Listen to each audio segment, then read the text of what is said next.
is. Okay, Everyone's phones are off? yes, I'm going to burp the minute they We are live. Good morning, everybody. Good afternoon to those watching from the East Coast. I am here with the one, the only, the amazing, beloved Genie Francis. Thank you, who Will. we are thrilled is back with us in General Hospital in Port Charles. How's it feeling? It's great. So nice, so nice. And to come back with such a nice, full story and to be able to work with so many people. They're weaving her into a lot more of the population of Port Charles, which I love. Yeah, there's so much going on. By the way, I'm William Keck. I'm a producer and a reporter who's had the chance to interview Genie on many occasions. I think one of the last times we were together, we were at the flea market at the Rose Bowl shopping for Christmas decorations. Yes, that was so much fun. For a project you did. Yeah, yes. It was fun. Well, so it's been a while. This place has been home for quite a while. I want to take you back to when you first started, when little Laura Vining came into these doors. What is your earliest memory of coming into this studio? Well, first of all, it was the building across the way. It was, okay. Yes, a tinier studio. I was 14 years old. I remember that I came with my dad. I remember that Laura was wearing this sort of long granny dress, almost like a little girl's nightie. Yeah. Because she was in a commune, a cult with Buck. Buck was the one who ran this whole thing, and the story was that Leslie and Rick had to save me from that situation. Because the story of Laura is that she was bounced between two homes because the babies were switched at birth. Right. That's Laura. Yes. So Amy. Yeah. So by the age of about 14, she ran from home and ran into this cult. Wow. And so many things have happened to Laura over the years. Who would you say Laura is in 2018? What kind of woman is she now? Right now, I'd say she's a survivor. She'd be incredibly strong. She wouldn't be taking any crap. I also think with the amount of things that she's been through, that she would have very good gut instincts, especially from the time with Luke. And, she'd be hyper aware of things, which has been hard with this new story to make that, see it but not see it. But that's the love. That's love is blind. Well, there's two huge things going on. I mean, one part of her life is in shambles. I mean, her husband, for those of you who don't know, but you should all know, tell us what's happening with Kevin and Ryan, for those who don't know, right now. Okay. Well, Laura does not know this, but Kevin has a twin brother. Right. Who we all believe was dead. After a murder spree. Yes, he was a sociopath and a very dangerous one. A lot of people died, and we believe that he died as well. But apparently, Kevin, who's a psychiatrist, is obsessed with this, trying to cure his brother. So he actually kept his brother in an institution somewhere and tried to bring him back to health. And he hasn't told anyone. So. Well, we're going to find out soon, hopefully, and Laura's going to find out soon, hopefully. There have been so many great evil twin stories on General Hospital over the years. I remember when I was in high school, it was Grant Putnam and Grant Andrews, and we all called, there was Brian Patrick Clark as Grant, and then Greasy Grant was the one with his hair slicked back. And Greasy Grant. Then Tony did Bill Eckert when he wasn't playing Luke. Would you ever want to play Laura's twin that we didn't know about? No. Why? I just don't. Because I like Laura the way she is. Yeah. And I already got to do the flip side, the sort of dark side of myself over on Young and the Restless. Oh, yeah. Which I had a blast with. It was totally fun. But I don't know. I don't Good. Need to do Well, that I think Laura. Laura's enough. I think we can just be happy with Laura. Too. Looking back, what's been your favorite storyline over all these years on General Hospital? The first one, the Luke and Laura on the run from Frank Smith, that first summer on the run, there was nothing like it. There were so many surprises and so many beautiful, wonderful moments. And it was truly an exciting time with Gloria Monty saying, this is it, we're changing daytime, this is how we're going to do it, we're pioneers. It was such an exciting time that I remember once we were dismissed, I was underage, so they had to dismiss me within 9 hours. Oh. And I didn't want to leave. And Tony didn't either. We sat in the set and we just kind of hung out. And Gloria came over and she said, what are you still doing here? And we just didn't want to go home. That's a sign of a job you love. Love. And why you're here today. Laura's had some amazing returns over the years. you've gone on and you've done primetime projects focused on your business, your family. I remember when she came back in 1983, and there was that huge buildup with Christopher Cross's Think of Laura, and we saw your feet, probably another actress's feet, It wasn't for a couple of weeks. Yeah, they were paying you that for your feet. No. And then finally there was that moment on the lawn of the governor's mansion where Luke and Laura had married, and he screamed out, "Laura!" You were hiding from the cast signs. What do you remember about shooting that time in your life? It was exciting. We were on location. I had fear about coming back and whether or not I would be able to make it happen again, because I'd been away for a while. And I also thought it was really interesting, and I had not yet understood or explained to myself why when he sees her, she runs. Right. And he caught her. Right. Yeah. So there was that whole thing of the Cassadines and, perhaps putting him in danger if Absolutely. he found her. Or we never explained why she ran. Never.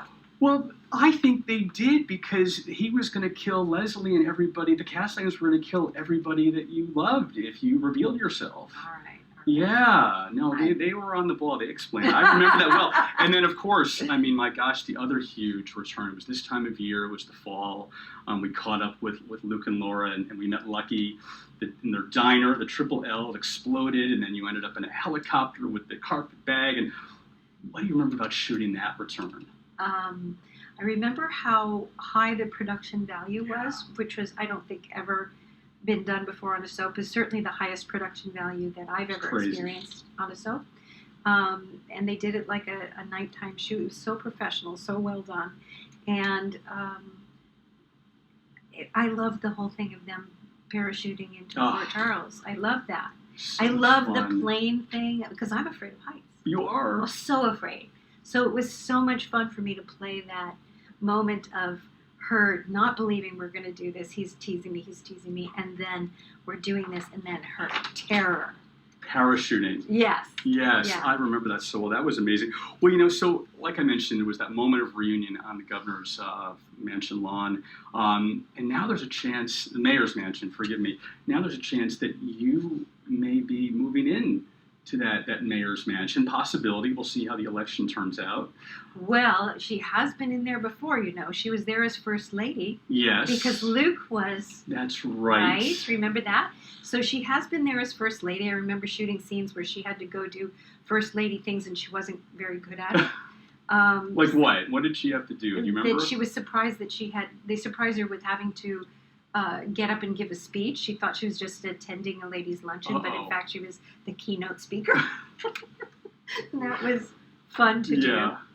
Well, but now this time, though, not First Lady, that you could potentially be the mayor running Port Charles, trying to clean up the mob. Who knows what she will focus on first. She's focusing on the institution now and patient reform. Mm-hmm. Why do you think that Port Charles could benefit from Laura as mayor? Because just the way Laura fights to protect her children, she would fight to protect the people of Port Charles and her hometown. I think it makes sense at this point in her life, or really anyone in their 50s. It's sort of like, well, I've done the big things of life. I've got my home. I made my career. I raised my children. They went through college. The big things of life are done there. What do I do? And I think it's natural to go into wanting to give something back to society. So I think it's the perfect time in her life, and home and community is incredibly important to her, because think of how she was bounced back and forth between those two families. There's nothing more important to her than that. Wow. So you know the answer, obviously. So we're going to have to wait and find out what happens with the voting. But get out there and vote. Laura Collins for mayor. How fun is it working with John Lindstrom, being paired with him? It's lovely. It's an absolute pleasure. One, he's a wonderful actor. Two, he's funny and lovely to be around. And three, I trust him. He's very much a team player as an actor, and not all actors are. Some of them are very motivated into making the scene about themselves. He's not. It's a dance. He really wants to, and Tony was that way. So to have that kind of experience again is so nice, that you're a team. Well, a lot of the scenes now that you're doing, you're getting into Ferncliff, and is it bringing back memories of when Laura was institutionalized and she went through that very traumatic time in her life? Yes, yes. Well, interestingly, somebody just brought that up to me, one of the fans, that it should have been harder for Laura to go into Ferncliff. And that really wasn't in the writing this time. But then I felt a bit bad, like, should I have pushed for that? Should I have made that happen? But they wrote it that she goes in strong. She goes in to conquer it. Well, John's doing he's doing an amazing job of playing the two different characters, Ryan and Kevin. And he has a lot of poor Charles fooled, but Laura's a little harder to fool. She's sensing something's not quite right. And I want to ask you about that. Was that something that you had hoped would happen, or how do you feel about Laura not being totally duped by the situation? Oh, yeah. No, I don't want her to be completely duped by it because, like I said, I think she's a survivor and she'd have very strong instincts. She'd know when something was off. So, yeah, that's been a hard thing to do well. Right. To not see it, and she is afraid, but she's absolutely no reason to believe it would be Ryan because everyone knows that he died. That's right. So she would go there. But I think she's thinking now that there's something wrong with him, that he's had some sort of a breakdown. What is she picking up on? What little nuances has she picked up on that aren't quite right? He doesn't have the empathy. Kevin is so filled with empathy, and this guy isn't. That's right. It's weird. Well, Laura has gone from one man to another over the years trying to find happiness. You have had one of the most amazing long marriages in real life. How long have you and Jonathan been married? 30 years. 30 years. Mm-hmm. Incredible. 2 children, 2 wonderful children. Beautiful kids. Now, if all of a sudden, if you came home and Jonathan had been switched with his evil twin. Oh, I'd know immediately. How would you know? I'd know because Jonathan, first of all, is the nicest guy in the world. I mean, he gets along with everybody. He doesn't stay angry actually, he never gets angry. Mm-hmm. He's just not an angry person. And he's funny, and he's light. I think it'd be real tough for an evil twin to pull that off. I probably, yeah, no fooling you. I remember, I think maybe the first time I ever met you, the first interview we did was with Jonathan.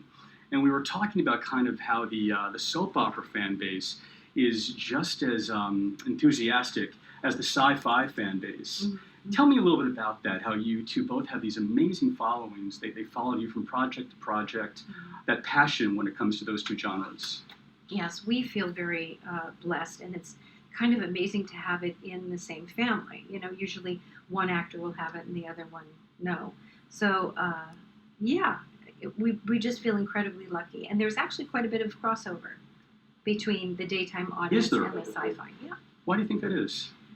I don't know. I really don't. But he will go to his events and they'll say, "Oh, say hello to your wife, and what's going to tell her she should stay away from that husband."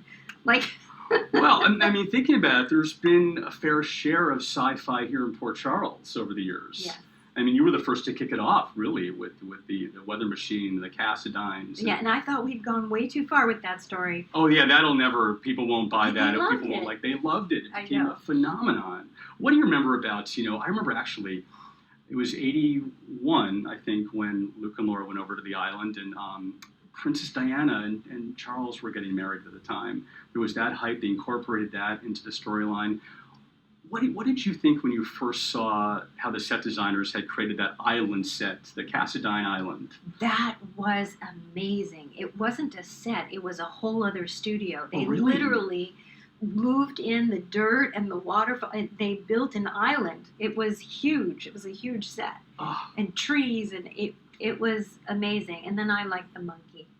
Oh my gosh, there was that monkey. I remember that. I loved the monkey. That was the coolest. I was a kid. I thought, that's the coolest thing ever to work with this monkey. That was so cool. I remember those episodes so well. So we talked about the Cassidine. So my goodness, they just won't leave you alone.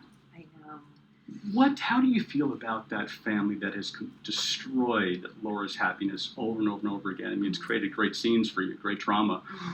But what do the Cassidines mean to Laura?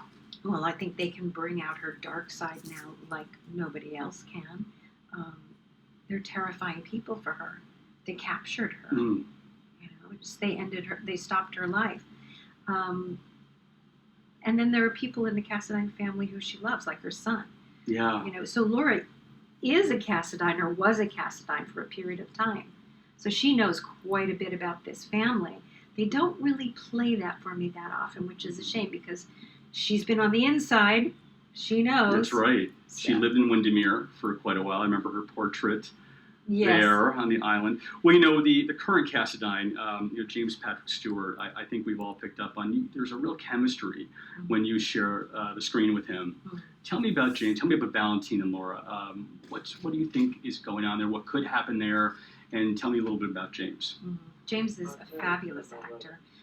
We'd been friends for years. So You had? yes, How? we worked together on All My Children, Oh. and he met my husband, and we'd been out to dinner a couple of times. He's just a really lovely man, and he's a really good actor. So we have a nice connection to each other, and yeah, that what is the word I'm looking for? That chemistry is definitely there. There's a little dance there as well, it seems Yeah. like, between you and James. Well, I want to ask you about some of the other sparring partners that Laura's had over the years, because it's been so much fun. The first one, I think, really was probably Bobby Spencer, Jackie yes, Zeman. years ago. Tell me what you remember about that. I remember just feeling like I was intimidated by Jackie because she was older than me, and I felt she was better than me. And again, like at that age, all I really wanted to do was keep up with everybody. Sure. Or it really was more like, you're not going to show me up. That was definitely my attitude back then. And, I mean, she was protecting her brother. She's like, who is this guy? She just didn't trust Laura. Mm-hmm. It was fun to watch. It really kind of... Do you remember that Luke and Bobby rigged Laura's car so that she'd go over the cliff, and she got in an accident and lost her spleen? Oh, do you remember lost her that? spleen. That's even before me, I think. I do not. Really? I probably came in right after that. Wow. That happened. She's been spleenless all these years. She's I never spleenless. knew. So no donating a spleen to anybody in the family. Jane Elliott, Tracy. They love the same man. And Yes. and when you guys were on screen together, it was really interesting to watch. Tell me about those Tracy Laura scenes. Well, first of all, Jane is a good friend, and in my opinion, the best actress to ever have graced daytime. I really believe that. She's just amazing. I miss her terribly here on the show. I still see her, for lunch and whatnot, but I miss the character, and I'm sure that the audience does too. So, and with her, it's just, I want to try to at least come up to her level when I'm working with I think you're there. Oh, I think you're very there. sweet. What did you think of Tracy and Luke as a couple? What an unlikely couple. Two different worlds. Two different worlds, yeah. But it worked. I saw some of their stuff when it was just the two of them, and they were pretty cute together. I loved that Tracy could give Luke the business. You know what I mean? In a way that Laura never could. He just, but she could really give him a hard time, and I kind of enjoyed that. Satan taking down a couple pegs. I kind of enjoyed that. Yeah. What about Lucy Coe and Laura? I mean, because right. There's a sharing of affection for the same man. Yeah, I think there was a friendship there. I think Laura tolerates Lucy basically because she's a little silly for Laura. But Nurse's Ball, it's always fun to see, the insanity that happens there. Well, and then lastly, I want to ask about, my gosh, Helena Cassadine won't die. She's always lurking, wanting to take you down. Talk about Constance Towers and what you appreciate about her. Another amazing actress. Amazing. Unbelievably prepared to come to work. When she has this thing that she does when she switches into, she's hating Laura, and there's this thing that sort of switches in her eyes, and when she does it, I don't know how she did it or what she was thinking, but there was something that would just switch in her eyes, and it was terrifying. Yeah. Well, it's something that really is the heart of General Hospital for the families. And it's been wonderful following the people who've come in and out of Laura's life over the years. I mean, Denise Alexander, somebody that I adore. We got to do a panel. You did a online soap opera, Beautiful, I think. Was that what it was with her? I've forgotten the name. Yeah. Yes, I did. Yeah, we did a panel with that. And now she's a grandmother to all these wonderful, wonderful children. Tell me about the new generation that's following in Laura's footsteps. Well, I'm thinking mostly of my kids that, I wish that they would have Laura go visit Lucky at least from time to time, because he's barely even mentioned now. It's so sad not to have Tyler around anymore. And, I think her relationship with her daughter is the closest. The kids, I don't know if they're going to, eventually I think they will grow them up a little bit, and we'll get the teenagers that are always so good to play on the show. I adore having Nicholas Bechtel as my little grandson. He brings so much happiness. And there's a cute little relationship with adorable. Love him. And he's so smart. And then sometimes he has these moments of utter wisdom. It's like out of the mouths of babes moments where you're just like, okay, I'll go home now. So you're learning from him. Yes. Yes, you're picking his brain. So let's, I want to actually take a moment to bring, is our special guest here? Is he around? There he is. There he is. There's, as much as we all love Genie, there's somebody who adores Genie and Laura more than anyone, and that is General Hospital's executive producer, Frank Valentini. Hi, everybody. Frank, thank you for joining us. I know you're a little busy running this show here. Yes, we got big things going on in the studio, but I'm happy to pop in for a few minutes and say hi to everybody and welcome back Genie and welcome you. So thank you for joining us. And I want to thank you for being my buddy, and you've always been in my corner, and I'm thrilled to be back on the show, and I thank you, and I thank ABC. And I wanted everybody to have a chance to see you and meet you in person and know what a nice guy you are. Well, it's been so much fun, and I know the fans are really enjoying the story, and there's tons more to come. Well, Frank, I know how much you adore this lady. Tell me what she brings to this studio and what Laura brings to General Hospital. Well, aside from her incredible acting talent, she brings the history of this very multi-layered character that the audience has grown with and experienced for many, many years. And they love to see how she interacts with her family. I love her relationship with John Lindstrom, with Kevin, and with Spencer, and with Lulu. And she has, more family out there in the, in the rest of the world. Lucky's son. I don't know where Lucky is right now, but Lucky's someplace. Mm-hmm. And she's such an important part of the show, and she brings a tremendous amount of heart to the show, which I think is really important. And I know that as much as we like to do thrills and spills and excitement and craziness, what most of the fans love is the heart that I think we bring and we try to bring to each and every episode. I feel like Laura is just the mother of Port Charles. She's that maternal instinct. She just kind of is our protector, it feels like. Things are better when Laura's with us. Oh, thank you. You guys. Yeah, no, I definitely think that's true, and I think as you see this story unfold, it will show parts of the character that we haven't seen in a while, and parts of the audience I think will really respond well to. Well, stick around, because there's a couple fan questions that I wanted to ask, and you can weigh in as well. Somebody wants to know, this is Betsy, it's Betsy with a 3 instead of an E. She wants to know, what do you think the fallout will be when Laura finds out Kevin is really Ryan and that her husband has been keeping a secret from her? Mm-hmm. Once it's exposed, what will the fallout be? I think, first of all, there'll be this tremendous relief and understanding of what's been wrong and a shock, obviously. And then ultimately, a little later on, I think she'll be hurt that he was capable of keeping something from her. I think she'd be hurt, maybe angry, I don't know. Would this change her as a person in terms of trust moving forward? Trust is a huge issue, going back to the switched at birth story, right? Going back to back to that story. Trust is hard for her. She doesn't like these surprises. She wants to know that you are who you are, because she didn't know that as a child. And she thought you were mom, and you weren't. And weren't, yeah. The fallout when this whole secret is exposed. What can you... I think it's huge, and I also think it will give us more story in the future, because for Kevin to have kept this secret from Laura when as the audience knows, because they're very astute about stuff like this, Kevin was going to Seattle to visit his brother. That's what he was doing in Seattle, and then eventually he brought his brother to Port Charles and put him in Ferncliff.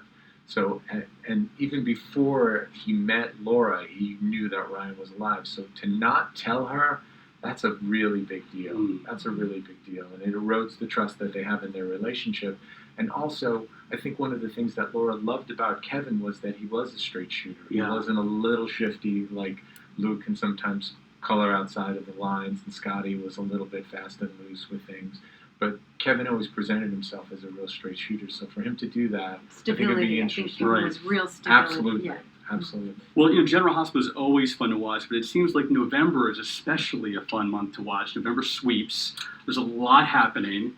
Can you give us just a little kind of preview of why we have to watch every single day this month? And well, all I can tell you is it's been really fun for us to shoot these episodes, and there's a couple of very particularly special days, but the month kicks off today, obviously, on November 1st, with a very big surprise, and I think everybody will be really excited to see it. Well, and the setup is, Laura is just really days away from the election. She's doing everything she can to get campaign votes. She's throwing a huge Halloween party for Port Charles. People are assembling. I saw Felicia. Looks like Mac is back. Love Mac. There's going to be some carnival games. And it's kind of been teased that something a little scary might be happening. Well, it is Halloween. Well, it is Halloween, yeah. So, and it's kind of the promos have been kind of saying that there's going to be a big reveal. What do you want to tease about today's episode? I think the audience will find out part of what Kevin's motivation is and how Kevin's going to try and cover some of his tracks at this point. Ryan is. Ryan. Yes, even you were fooled. Even I get fooled. Well, this has been absolutely incredible. Genie, just take a moment really to, talk to your fans who adore you, and just take a moment to tell them what you'd like to say to them. Thank you for all your support. I was overwhelmed and surprised, and in a really wonderful way, it filled up my heart. I felt the love, and that really, it's an amazing gift, and I thank you from the bottom of my heart. I will do my best to deliver nice material for you and do a good job with the nice material you've given me. And, you got a great story. Yes, we do, and I thank you, my friend. I thank you. You're so welcome. Yeah, you said you have a story mapped out for at least a year for Laura. Some really cool stuff planned out for quite a while.